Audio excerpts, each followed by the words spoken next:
Welcome. Thank you for joining us today.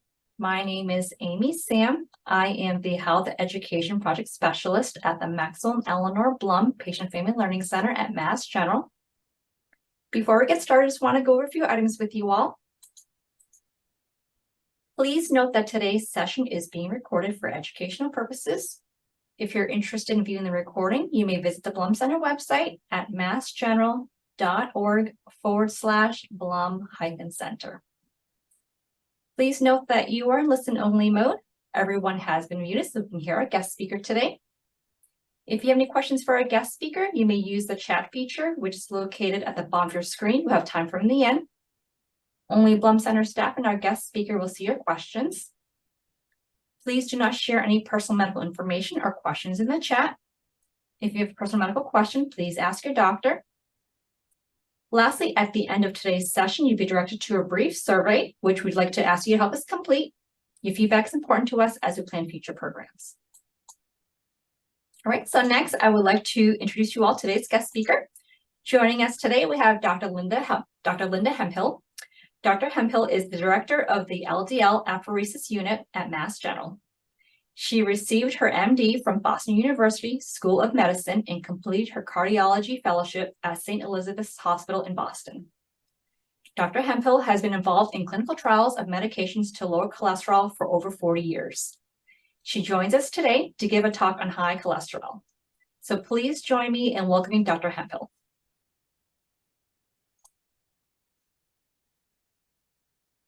So I want to begin by just recognizing what a wonderful organization the Blum Center is. I have a friend who's very involved in the past, and I just, through her, saw the wonderful opportunities for education, for feedback to the hospital, for community. And so I consider it a privilege to be speaking to the Blum Center today. So my topic is cholesterol. Why is it important? What is, quotes, high? And how do we manage it? All right, so I have no conflicts of interest related to this presentation. Next slide.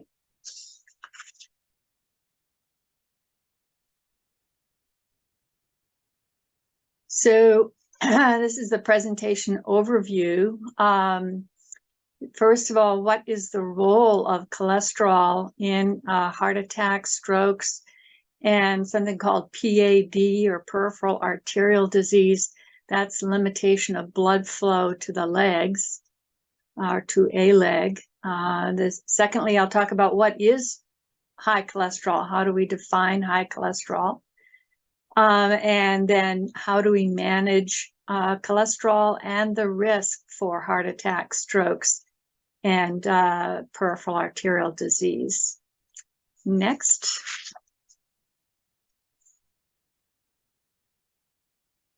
So I like to say that cholesterol is the building block of atherosclerotic plaque in the arteries, but risk factors are the builders. Next slide. So this is a little complicated, but I'll walk you through this figure. The bloodstream is at the top of the, maybe, can you see my, no, you can't see my arrow. That's all right. The bloodstream is at the top of this figure, and then the artery wall is in the middle and bottom. And the figure shows how plaque develops. On the left-hand side, you see cholesterol-containing particles in the bloodstream passing through the lining of the artery wall. This is happening all the time, but several factors promote it.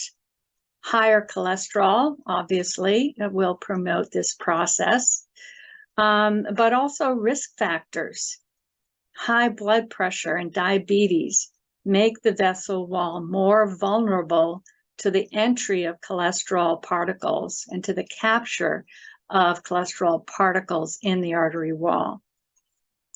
Once in the vessel wall, you see those particles sort of turning red there.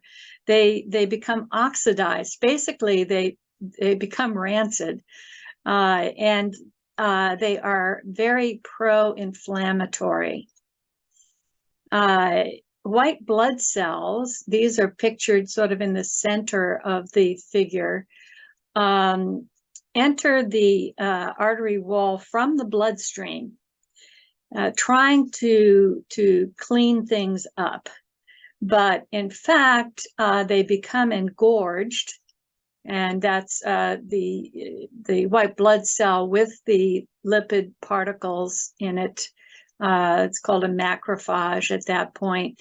Also very pro-inflammatory, so that's the redness around that white blood cell, which is engorged with the lipid particles.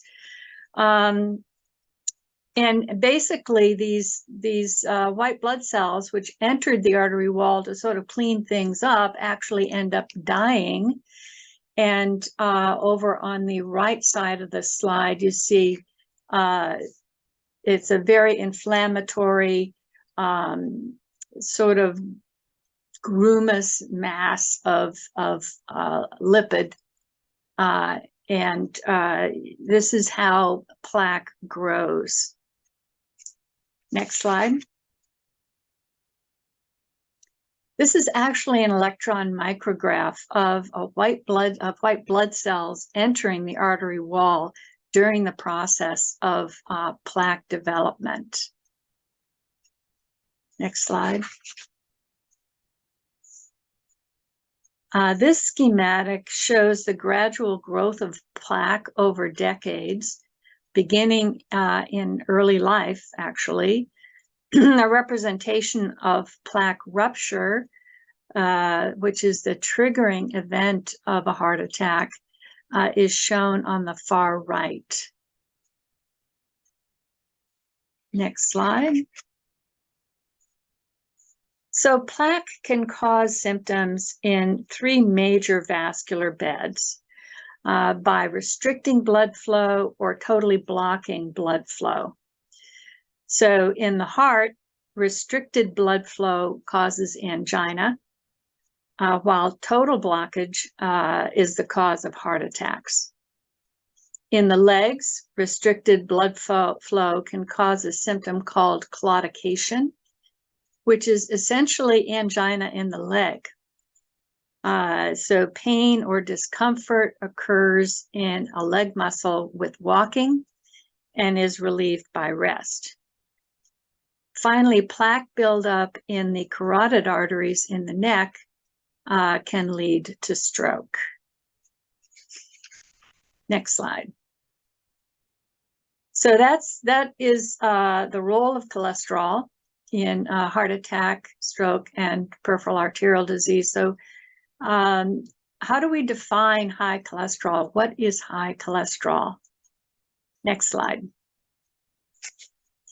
So high cholesterol is the amount of cholesterol it takes to get you in trouble.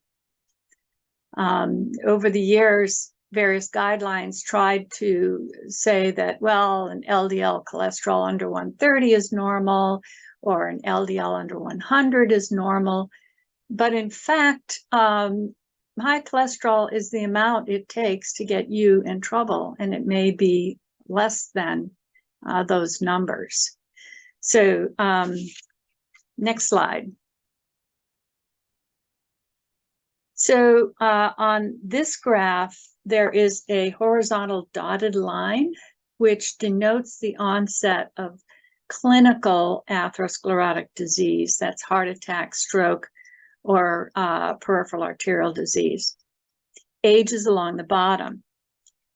To the left in the purple box are individuals with a genetically extreme elevation of cholesterol from birth, known as familial hypercholesterolemia. And these folks can have onset of coronary disease, heart attacks, in their 30s to 50s. So they can have heart attacks when they're very young. With lower levels, onset is delayed. However, there are people with genetically lifelong, very low LDL cholesterols. That's the green box. And we're talking about LDL cholesterol of 50 or under lifelong. And these folks never get atherosclerotic plaque, even if they have risk factors. They are protected. They simply don't have the building block for plaque. Next slide. That is, however, a very rare situation. Most of us have LDL cholesterols well over 50. So what is the impact of risk factors? Next slide.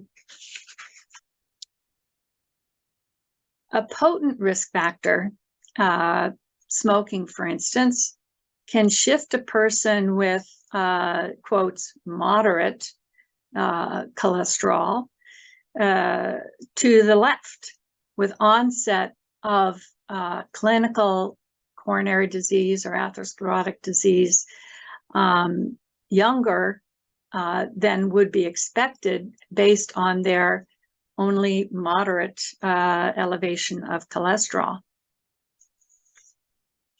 Next slide. So pardon me for this very old slide. It's you know, from the late 1990s, but the idea is still very valuable. Diabetes is a particularly potent risk factor. So on the left in yellow are people who do not have diabetes. And you can see that those who are at the highest risk for having a heart attack are people who already had a heart attack. So, but on the right in the orange, diabetics who have never had a heart attack in the past have the same risk. And if you are a diabetic who's already had a heart attack, the risk of a heart attack over the next 7 years really is almost 50%. So I should quickly say, however, that this paper, again, is old. It was only 10 years into the current era of statin therapy, and the situation is much improved now for diabetic patients due to statins. Next slide. So the final question is, how do we manage cholesterol and how do we manage the risk of heart attack, strokes, and peripheral arterial disease? Next slide.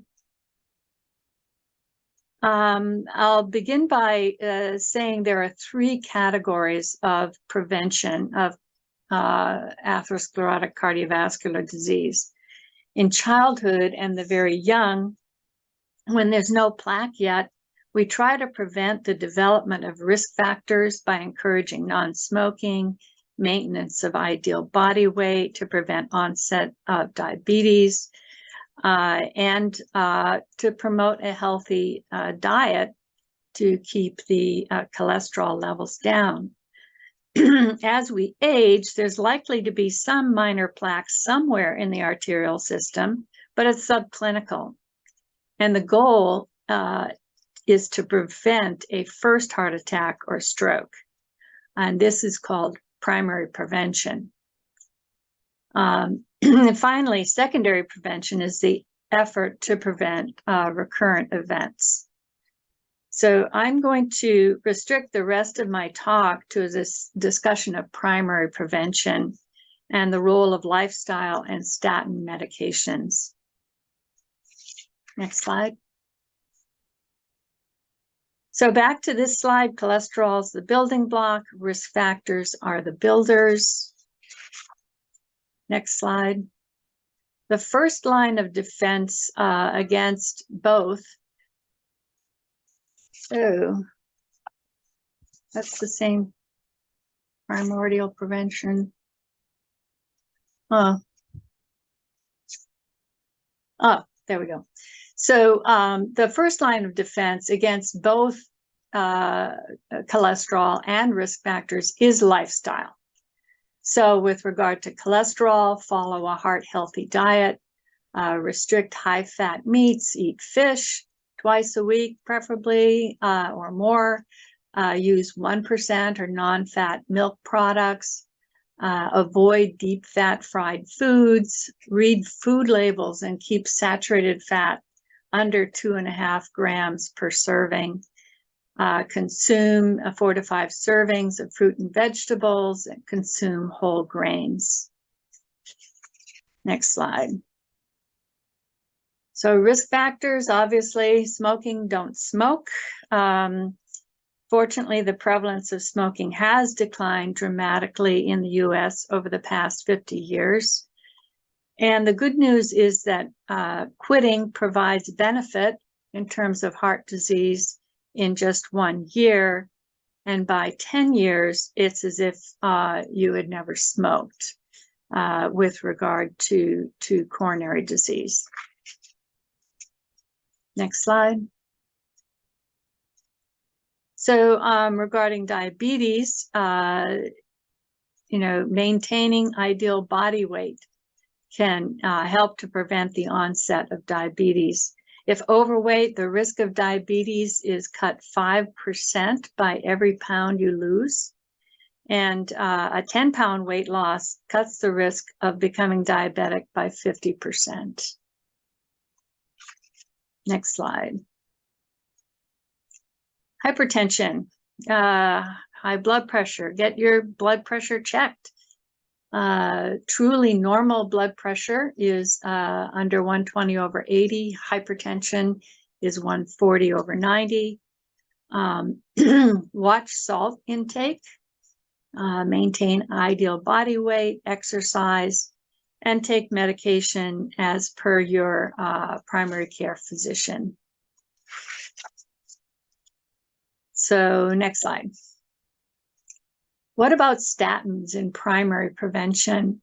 There are 2 groups who just basically are given statin without further ado. The first is, I mentioned earlier, the condition of familial hypercholesterolemia, extreme elevation of cholesterol from birth. Typically, the total cholesterol is over 300.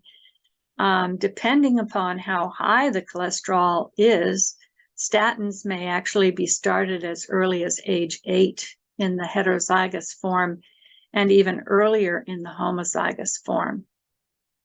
And then the other condition, patients who get statin are diabetics, as mentioned, because it's such a high-risk condition. And that's regardless, really, of their cholesterol. Next slide. So what about everyone else in primary prevention? People who've never had a heart attack, stroke, or peripheral arterial disease. They don't have familial hypercholesterolemia. They don't have diabetes. The primary care physicians, starting at age 40, do a risk evaluation. And this is done using something called the, quotes, pooled cohort equation. This was derived from epidemiologic studies of risk prediction, the most famous of which you may have heard of is the Framingham Heart Study that started in the 1950s. So the factors in the equation are age. Risk goes up with advancing age. Sex, males are at higher risk. Race, blood pressure, total cholesterol, the HDL cholesterol, the quotes, good cholesterol is in this calculator, and smoking status. Next slide. So if the 10-year risk in this calculator is less than 5%, you're in good shape. Statins are not indicated.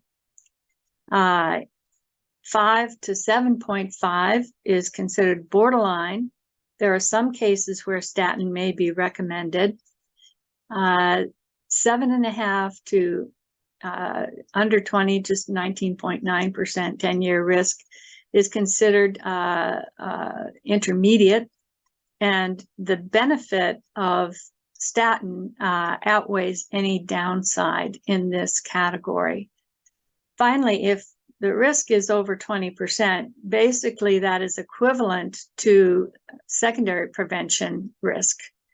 You're similar to somebody who's already had a heart attack if the pooled cohort equation gives a risk over 20%, and statin is a definite.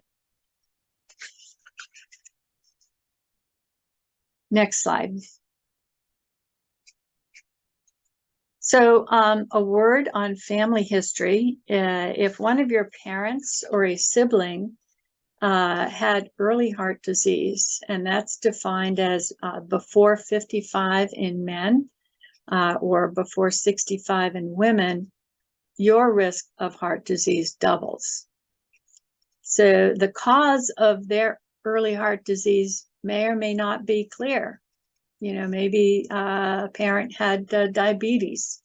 So there's kind of an understanding of why they might have had early heart disease, but the cause may not be clear. You should also consider the what I like to call the disappearing family history syndrome. This is where there may be early heart disease at grandparental level, but that parent actually has taken statin for many years. And so you may not get an idea of your own risk unless you look back at the grandparental level. And finally, if your risk by the pooled cohort equation is borderline, but you have a family history, that pops you up into the intermediate risk range. Next slide. So I want to conclude with a fascinating story regarding statin medications. Akira Endo of Japan, on the left, was inspired as a teenager by Sir Alexander Fleming, who discovered penicillin in mold during World War II. Dr. Endo pursued a career in microbiology, studying mold and fungi, and he discovered the first statin in red yeast rice in the 1980s. And I just, it gets more fascinating because Fleming initiated the modern antibiotic era, which eliminated infection as the leading cause of death worldwide. Endo's discovery of statin has gone a long way to ameliorate the current leading cause of mortality worldwide, which is atherosclerotic cardiovascular disease. Next slide. So in summary, cholesterol is a building block. Risk factors are the builders. Both can be controlled in some people with lifestyle alone, but take statin if when risk level rises to intermediate or borderline with a positive family history. Next slide. And these are some resources for more information from the American College of Cardiology, American Heart Association, the Centers for Disease Control, and then some information on statins from the Mayo Clinic. And now we have lots of time for questions. Do we have some questions? Thank you so much. We are now at the end of this session, so if you have any questions for Dr. Hemphill, please enter them in the chat. So we have a question regarding levels. We have an audience member who read an article about how high LDL levels are accompanied by low triglyceride levels. Can you spend some time about the different types of LDL levels and how one can tell what type of particles they have? For instance, in this article, there's LDL-A and LDL-B. Right. So that's talking about particle size. It turns out that particle size is not so important. It's really the particle number. But the issue of triglycerides, I didn't touch on that. When triglycerides are elevated, you can have the risk based on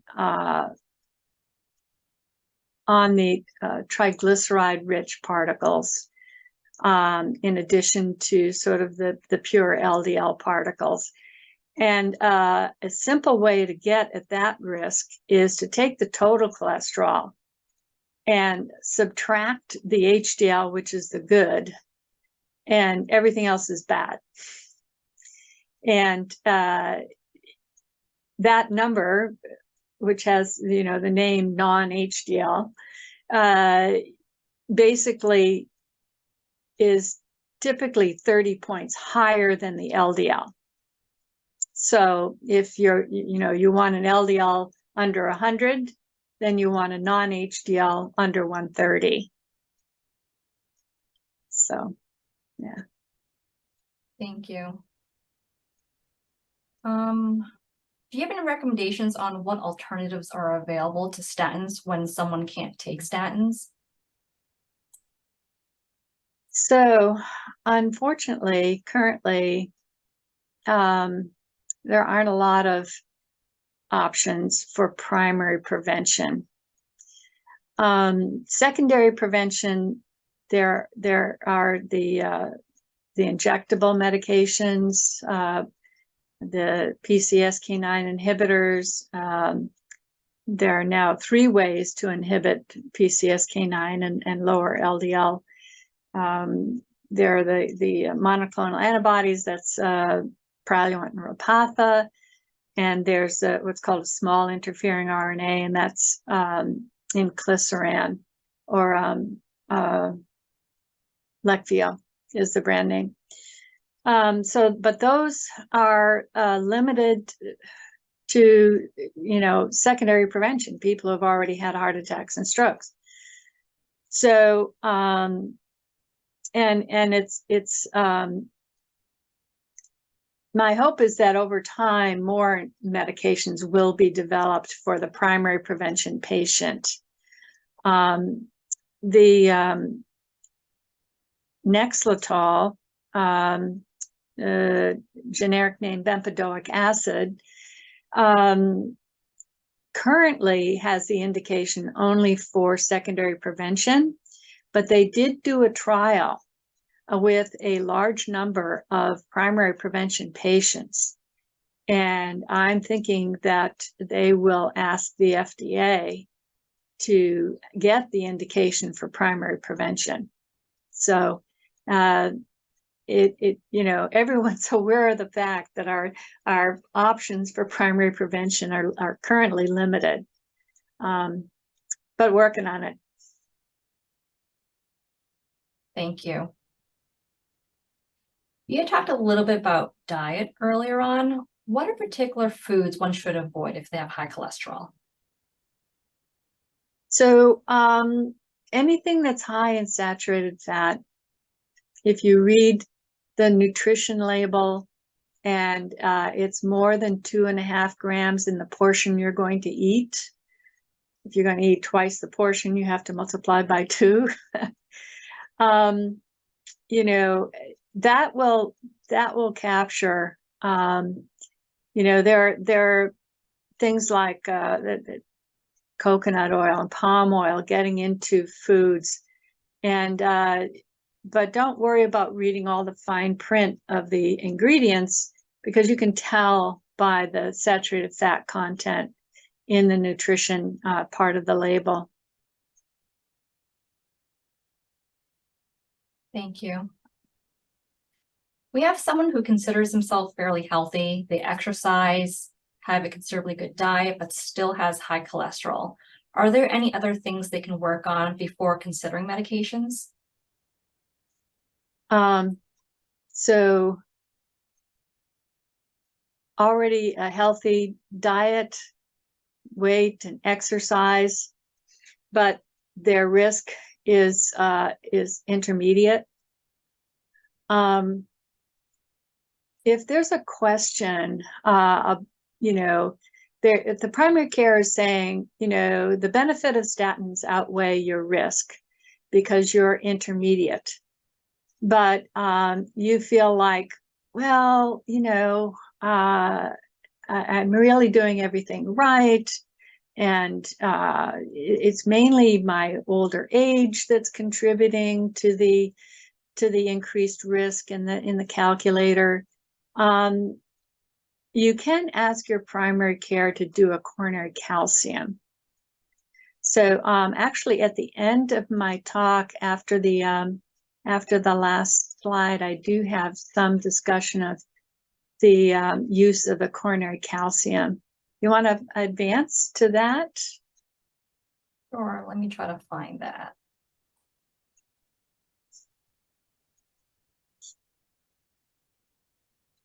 Is it here? Keep going. Let's see. Like back? Forward. Yeah, keep going. Keep going. Yeah, so this is the this is the algorithm that your primary care uses to decide about statins. So the FH is in there, diabetes is in there. People who already have coronary, well, this is primary prevention, so it's not people who already have coronary disease. But then you see those categories of less than 5%, sort of in the middle of the slide, less than 5%, 5 to 7.5. So 7.5 to less than 20, intermediate risk where statin is recommended, benefit outweighs risk. But you see that if the patient wants more discussion about that decision, you can consider a coronary calcium. That's that bottom box going down from the intermediate category. If risk decision is uncertain, consider coronary calcium. So next slide. So its use is limited to that intermediate category. If you already know the risk is very low, you don't want to do this. If an intermediate risk patient is found to have a 0 calcium, it's reasonable to withhold the statin therapy and do another calcium in 3 to 5 years. Now, this is assuming there are no high risk. You don't want to do this if somebody is known to have those conditions where statins definitely indicated the familial hypercholesterolemia, diabetes, also smoking, and probably family history of premature. But, eliminating those, the intermediate risk patient who has a 0 CAC can wait. And if the coronary calcium is 1 to 99, you kind of are still in the same spot, still intermediate risk, and still the benefit of statin outweighs any downside. If the coronary calcium is found to be over 100, or if it's greater than the 75th percentile for the person's age, race, and gender, that means they're sort of out at the head of the pack for people their age, race, and gender. It really reclassifies the risk to higher risk, and should definitely take statin in that situation. So coronary calciums can be useful.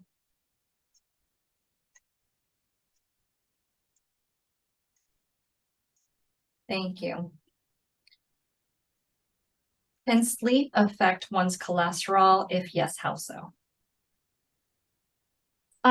Sleep doesn't affect cholesterol, but poor sleep is actually associated with risk. So, cholesterol is the building block, risk factors are the builders. So it should be managed appropriately. Thank you. We have an individual who did bring their bad cholesterol down 100 points by following a vegan diet, not just fat omission. Can you say anything about the role of animal protein in cholesterol numbers? So, saturated fat is primarily animal fat. And, the high fat meats have a lot of saturated fat in them. All fats aren't bad because the oily fish, those fats are, the omega-3 and they're beneficial. So, yeah, eliminating all red meat really eliminates a lot of the saturated fat in the diet. There are two plant fats, I referred to them, that are also saturated and raise cholesterol, and those are coconut and palm. But apart from that, it's really animal fat, and that's also whole milk and whole milk cheeses. Any animal fat will raise cholesterol. Thank you. Well, we'll see if there are any additional questions in the chat. Are there any additional thoughts you'd like to share with the audience? No, just that it's been a pleasure speaking, and yeah, thank you for the opportunity. Thank you. And I don't think we have any additional questions, so I think we can end early, a few minutes early. Thank you so much for joining us today. As I had mentioned, today's session is being recorded. If you're interested in viewing the recording, it'll be made available on the Blum Center website within a few weeks at massgeneral.org/Blum-Center. Thank you so much, everyone. Have a lovely rest of the day. Bye-bye.